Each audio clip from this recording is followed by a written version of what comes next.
Hear me all fine? Welcome to the first talk after the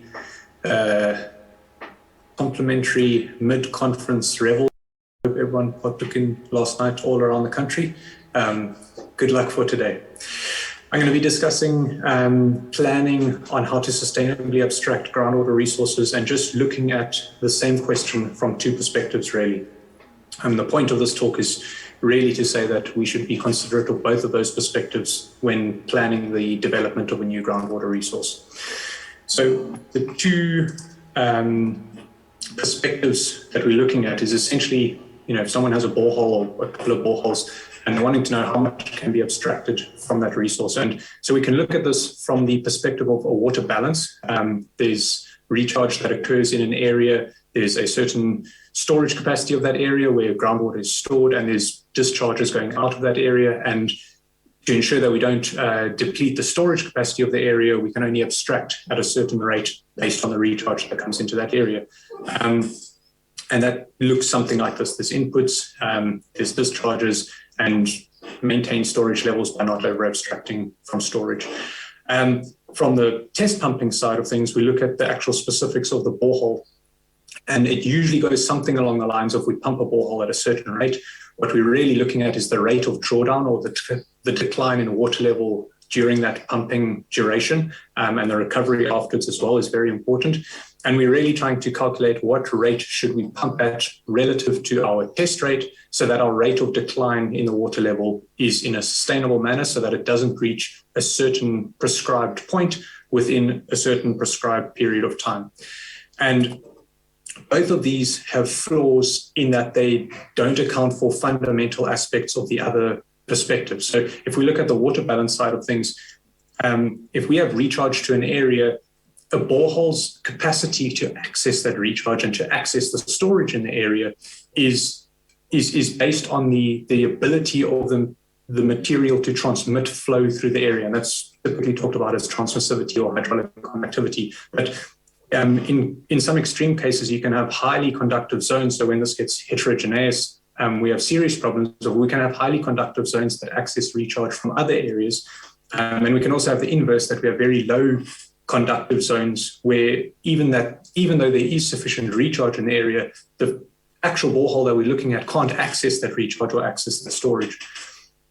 The inverse becomes true when we start looking at it from a pump testing perspective.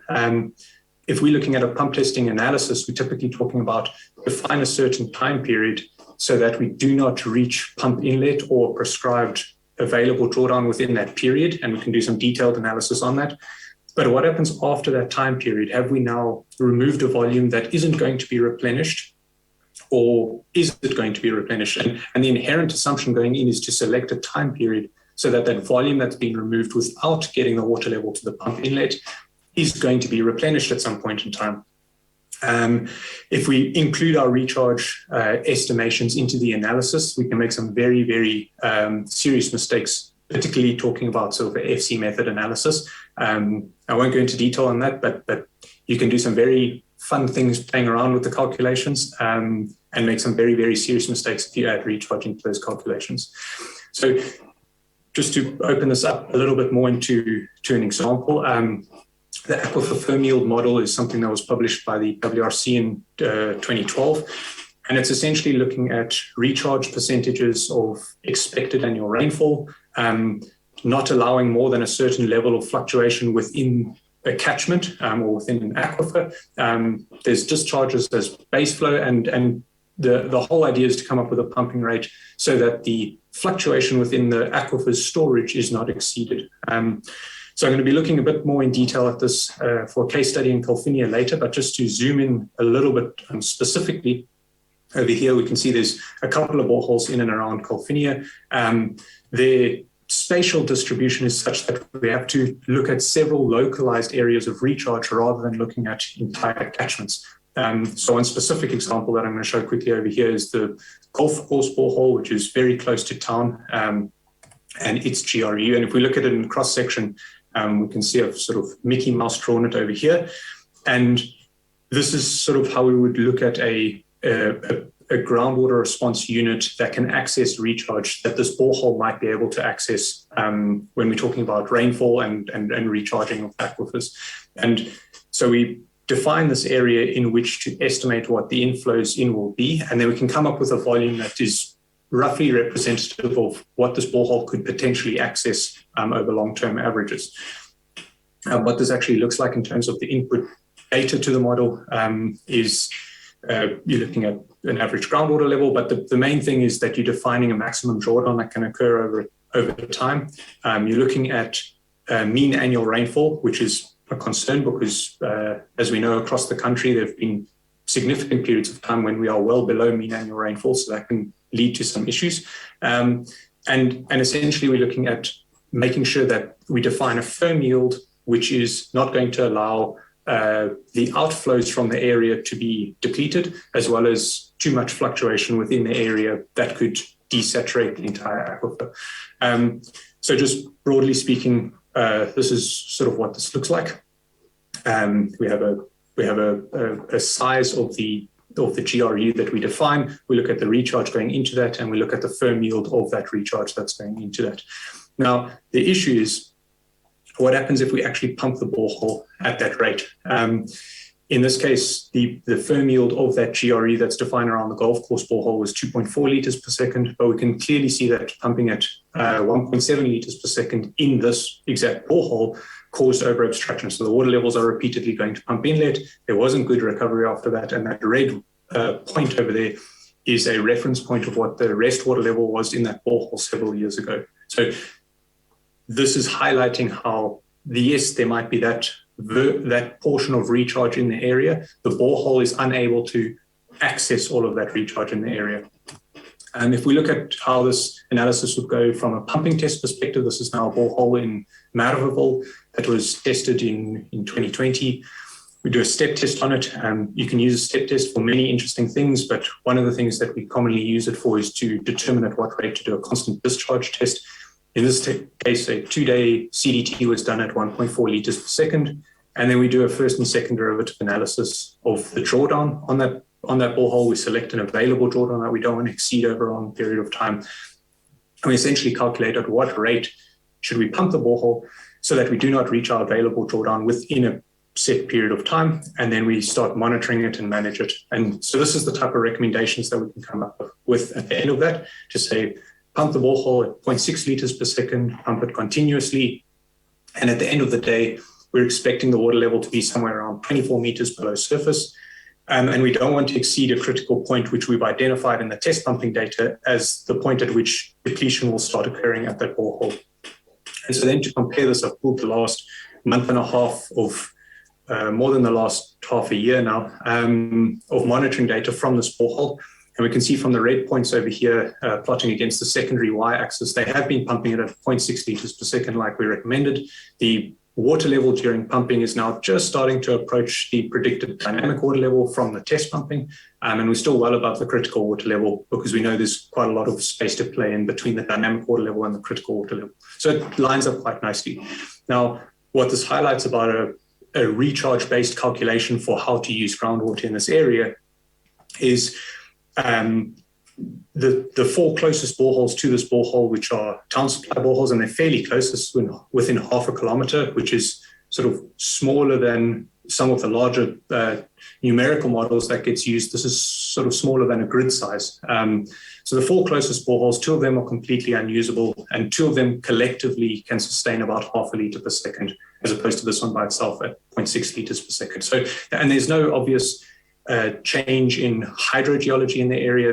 They're in the same catchment, they're in the same geological environment, but it is the case that this specific borehole is accessing a fracture network which has a higher effective transmissivity than the other two boreholes. So there are borehole-specific characteristics that allow a higher rate of production at this borehole than what would be suggested if we took a recharge calculation and just divided it over these 5 boreholes. This borehole would be able to sustain that average rate, and the other 4 would clearly be over-abstracted and reach pump inlet and fail. So to go back to the Calfinia example, this is a look at Calfinia's, or a graph looking at Calfinia's water demand over the last couple of years. There's obviously some monitoring data missing in 2019. It's not that their demand went drastically lower. But in general, they're using, if we start talking in liters per second, I know a lot of hydrogeologists prefer to talk in liters per second. If we start talking in liters per second, they're looking at about 20 liters per second as their sort of average, their mean daily demand. And that's not expected to increase massively in the next 20 years. So, but they do run into water supply issues. And so you can imagine how excited we were when we went and did groundwater development over there and getting a couple of borehole yields in the range of 25 to 30 litre per second airlift yield per borehole. All in all, we're getting 136 litres per second airlift yield. You know, it's not tested, but that's a lot of water in comparison to a 20 litre per second daily demand. Especially when you start taking into account that the general aquifer in the area is characterized or classified as half a litre per second to 2 litre per second fractured aquifer for successful boreholes. And so I've put a little summary table over here of some of the CDT rates that we used when we were testing these holes. The top one the top borehole clearly ran into some issues, but some of these test pumping rates are, 28 litres per second for 2 days. And we're talking about potential available drawdown. So from starting rest water levels to where we're intersecting the water is not maybe a usable drawdown, but potentially we're talking about a drawdown of, in some cases, 95 meters, 75 meters, that type of range. And when we're pumping it at 28 liters per second, that's more or less as high as we can pump it when we're doing a pump test. And so to look at the spread of where these are around town, it's also like we're not in one isolated area. These aren't 5 or 6 boreholes that are within 10 meters of each other, which can cause some serious issues when we talk about individual borehole yields. They spread out quite nicely around town, so we've got a bit of spatial diversity over there. But it starts becoming a little bit concerning when we look at what the maximum water level reached in the CDT was compared to what the potential available drawdown was. In some cases, we stressed the borehole enough and the water levels went to pump inlet. But in some cases, we're talking about a potential available drawdown of 95 meters, but we're only dropping the water level 43 meters during the CDT. And so how do we account for that uncertainty? Especially when we're pumping at the maximum pumping rate that we can pump at during the pumping test. So if we sort of put that uncertainty to the side for a second, and we start talking about, okay, well, if there's going to be infrastructure coming in over here, we don't want the size of a pipe to be the limiting factor or the size of a pump to be the limiting factor on water supply to a town when they go into the next drought, if the aquifers are still very full. So we do need to sort of think about potentially, maybe even in the short term, what are the potential yields that these boreholes could supply. But then if we look at what the data actually looks like, and I'm going to go through these quickly because the point of the talk isn't to sit on them and focus on them. But some of these cases, we're getting a 28 litre per second CDT. It's lasting, 2 to 3 or 2 days mostly. But we're getting first warning sign is the recovery after the CDT isn't symmetrically opposite to the drawdown during the CDT. So there's a concern over there. We're also looking at, in this case, 7 meters drawdown, but a potential available drawdown of 55 meters. And so that's quite a lot of uncertainty to deal with. Similar type of thing over here, not getting a recovery curve that's matching our drawdown curve. And what is that telling us about groundwater flow in the area? In some cases, the recovery was quite quick. This definitely should have been monitored for a lot longer, but nevertheless, it's looking fairly good at the outset.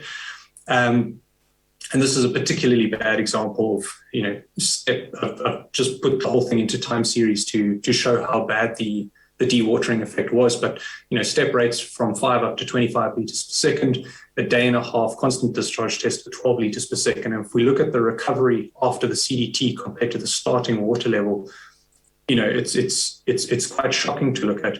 And so when we start talking about this thing of, okay, well, the rest water level to critical water strike or main water strike, a potential available drawdown of 95 meters from where? Are we going to take 95 meters from the rest water level to the critical water level?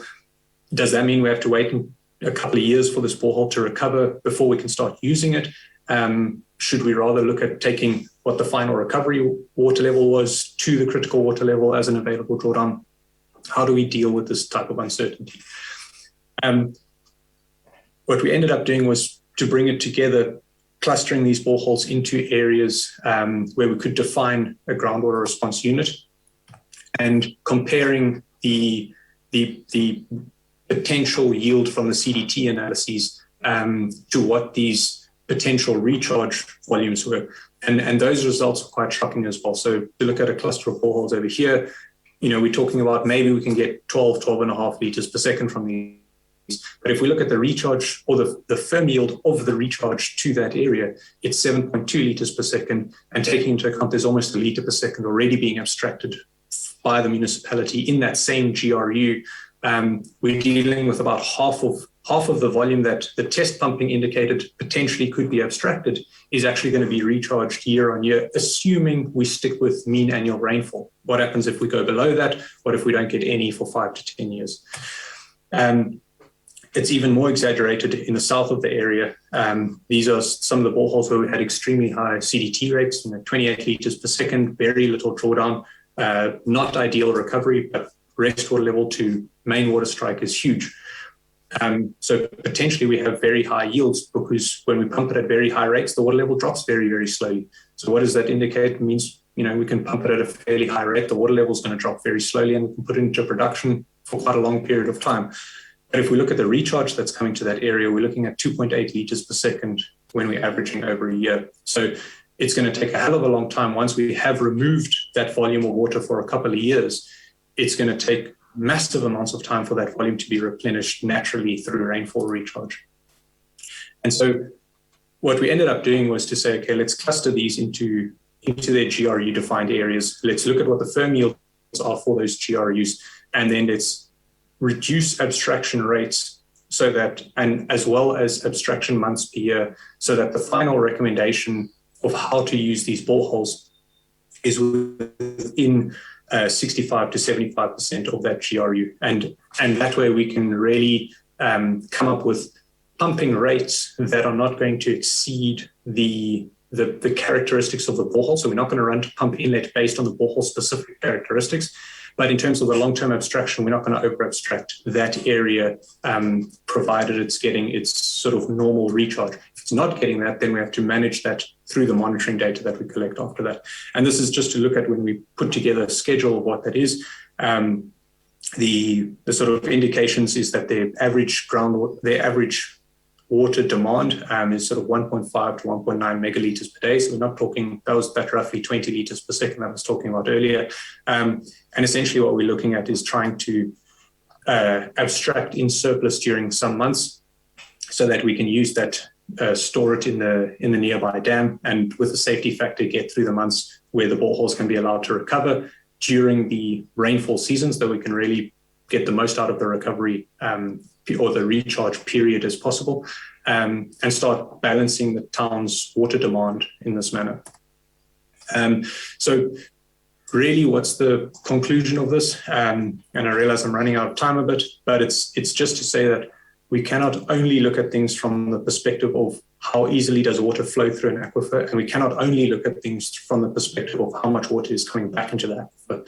And specifically from the test pumping analysis side of things, we have to have this idea in our head of a borehole's ability to access the storage and recharge to an aquifer is dependent on its own characteristics. So we need to test that through the pump testing methodologies that we have sort of published in our SANS guidelines.